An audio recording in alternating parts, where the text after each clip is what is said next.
Class 10 आज है day 3 of competency based questions का और ये सारे क्वेश्चंस मैं आपको सीबीएसई से ही प्रोवाइडेड एक कॉम्पिटेंसी बुकलेट से लेके करवा रही हूँ। बहुत सारे बच्चों को यही नहीं पता कि सीबीएसई ने भी एक आपको बुकलेट प्रोवाइड की है और इसमें कोई स्ट्रेट फॉरवर्ड क्वेश्चंस नहीं है चैप्टर वाइज। इसमें सारे क्वेश्चंस में सीबीएसई ने आपसे रीजंस मांगे हैं ताकि आपका कॉन्सेप्ट स्ट्रांग हो। जैसे आज करवा रही हूँ ट्रिगो का ये वाला क्वेश्चन। अगर ये बुकलेट चाहिए तो कॉमेंट कर देना सीबीएसई, आपको बुकलेट भी मिल जाएगी। चलो ये क्वेश्चन समझाती हूँ। देखो बड़ा इंटरेस्टिंग क्वेश्चन है। वो कह रहा है इन द गिवन फिगर आपको ये कुछ 3 ट्रायंगल्स गिवन है, ठीक है।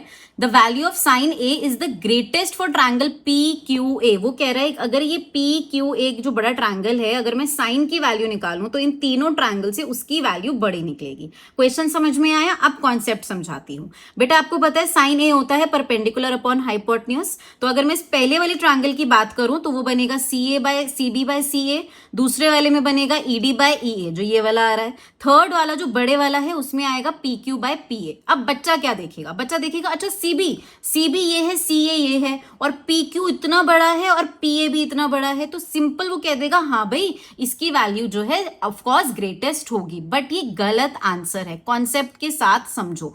देखो अगर मैं इस तरीके से इसकी वैल्यूज यहां पे लिखती, अगर मैं साइन ए की वैल्यू फिर से ए के थ्रू ही इस ग्रीन वाले शेडेड पार्ट की निकालना चाहूं तो वो बनेगी 3/5 और इस बड़े वाले ट्रायंगल की बनेगी आपकी 6/10। बेटा आप इन दोनों को अगर सॉल्व करोगे तो दोनों ही केसेस में वैल्यू 0.6 आएगी। समझो मेरा एंगल सेम था, ऐसा नहीं हुआ। अब 3/5 और 6/10 को देख के आप ये नहीं बोल सकते कि 6/10 है तो आंसर बड़ा आएगा। बेटा अगर 3 से 6 हो रहा है, मतलब अगर ये परपेंडिकुलर से ये परपेंडिकुलर बड़ा हो रहा है तो हाइपोटेन्यूज भी तो ये 5 से 10 हो रहा है। यहां पे हम रेशोज की बात कर रहे हैं, तो हमेशा याद रखना कि जितनी भी ट्रिग्नोमेट्रिक रेशोज होती हैं वो लेंथ पे डिपेंड नहीं करती। ट्रायंगल के कितना साइज है ट्रायंगल का उस पे डिपेंड नहीं करती, वो डिपेंड करती है आपके एंगल्स पे। ये थ्योरेटिकल क्वेश्चन आ सकता है। कैसे? समझो अगर मैं साइन थीटा, अगर यहां पे थीटा की वैल्यू लेट्स से मैं 30 बोलती,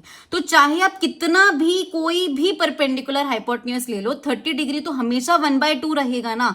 तो हमेशा याद रखना कि जब भी वो इस टाइप से आपको बोल दे कि बड़ा आंसर होगा छोटा आंसर होगा ट्रिग्नोमेट्रिक रेशोज का, तो समझ लेना अगर वो सेम एंगल से बात कर रहा है, यहाँ पे ए से बात कर रहा था, सेम एंगल से बात कर रहा है, तो आपका आंसर क्या आएगा यहाँ पे कि the value of sine A will be same for all the 3 triangles because the trigonometric ratios do not depend on length और the size of triangle but they are dependent on angles. ये मैंने caption में लिख दिया है। I hope आपको समझ में आया होगा।